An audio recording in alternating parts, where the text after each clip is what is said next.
Hello, this is Charting Man Dan of TheChartGuys, where we teach the little guy and girl how to utilize charts to manage their own trades and investments. What do I mean by the little guy and girl? Well, we just had two directives signed halting the implementation of a rule that requires financial advisors to act in the best interests of their client. Let that sink in a little bit. The big wigs on Wall Street can play with your retirement and hard-earned money without your best interests at heart. We currently have hundreds of members taking charge of their financial future, and we would love for you to come check out a free week with no credit card required to see if our services would be beneficial on your path to financial independence as well. What we offer, we have a separate course of over 5 hours in length on when to enter and exit positions. And in terms of what we do daily, we have nightly videos, key levels updated each morning before the bell, 2.5 hours of live daily webcam coverage in the morning and in the afternoon, and over 7 hours of educational videos. All of these links can be found in the description of this video. Come check us out. Thanks for watching. Let's get on to the technical analysis. Hello everyone, checking in on some solar names here. We're going to be looking at TAN, a sector ETF. Then we're going to look at FSLR and SPWR. So we've been seeing some pretty long-range consolidation and drawn out after a big-time bull move to the upside.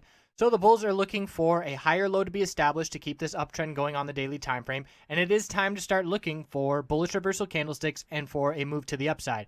Now, after such a big breakout, the most common pattern that we do see is the equilibrium pattern, where we have our bull move, we consolidate, form a higher low, see a move back to the upside, form a lower high, and watch the range continue to tighten on decreasing volume. So the level that we're trying to form a higher low based off of is down here at 1718. We had a gap here at 1780, and we did fill that gap on Friday, and it's a little bit of a bullish reversal hammer, but at this point we need to see this lower high pattern break. Ever since we began consolidating, we now have 3, 6, 9 days in a row of lower highs. So on Monday, the bulls are going to be looking to break 1794, break the lower high pattern, and try and see the bulls establish some uptrend after a pretty drawn out consolidation. We have now seen 9 red days in a row. So the weekly time frame shows us that we're trying to see a trend change. And if we look back here, this is a year and a half, and it is very clearly a lower high, lower low pattern. But we have started a bounce attempt here over the past 5 months or so. So what I'm looking at is this lower high pattern where we have resistance of 1986, 1987, and we got up to 1919. So it's still a lower high at this point. We're going to have to see these Bollinger Bands level out and then begin ascending to create some room to the upside for the bulls to try and change this trend. So at this point, we are still very much in a downtrend on this weekly longer-term time frame, and we need to be cautious of that when looking for bullish positions, and bullish trades should be shorter term to lock in those gains until we see this trend change on the weekly time frame. So FSLR, you can see for FSLR and SPWR, these charts are going to be mimicking that TAN chart that we just saw as the sector ETF. So we have our low down here at 3034. We need to form a higher low, and we don't have that same lower high pattern. We did break that on Friday. So that's one step in the right direction for the bulls. And you can see the past 2 days, we are seeing lower wicks with the bulls buying the dip. We need to see a strong follow-through candlestick on Monday to show that the bulls are showing back up. And we're going to be looking for about a 5% bounce on this move to the upside. We've got moving average resistances in the mid to upper 33s and in the low 34s. And from here, that is about a 5% move to the upside. So resistance is going to be 32.85. If we break that on Monday, we're off to a good start to start that week. The weekly time frame pulling back significantly. The only thing that the bulls are liking on this weekly chart is the volume in terms of the bull volume to the upside and then the bear volume decreasing on the pullback. So that is why we are looking for a bullish entry, because that bear volume is declining.